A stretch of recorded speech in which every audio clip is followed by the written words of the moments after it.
Apa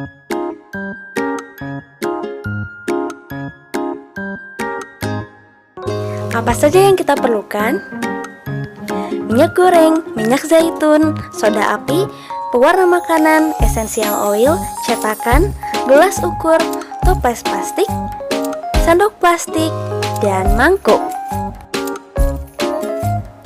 Nah, proses pembuatan sabun ini sangat gampang loh. Yang pertama, kalian tinggal tuang 109 ml air ke dalam mangkuk kaca.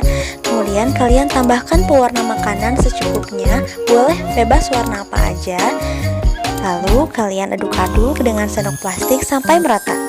Harus rata ya. Kemudian nanti setelah rata, kalian tinggal tambahkan soda api sebanyak 40 gram ke dalam larutan tersebut.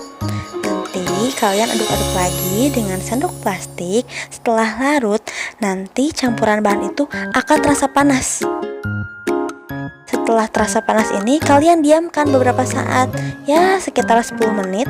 Nanti setelah suhunya sudah setimbang dengan suhu ruang, baru kalian tambahkan bahan selanjutnya, yaitu minyak goreng. Tambahkan sebanyak 250 ml. Lalu bisa juga ditambahkan dengan minyak kelapa atau minyak zaitun yang kalian punya. Untuk memudahkan kalian dalam mencampurkan bahan, kalian bisa pindahkan semua bahan campurannya ke dalam toples plastik yang cukup tinggi seperti ini. Nanti kalau sudah dipindahkan, kalian bisa kocok pakai mixer hingga teksturnya seperti mayones.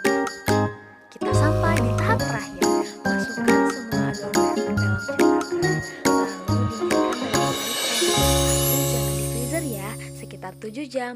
Nanti setelah 7 jam kemudian, sabun yang kalian buat siap digunakan. Selamat mencoba.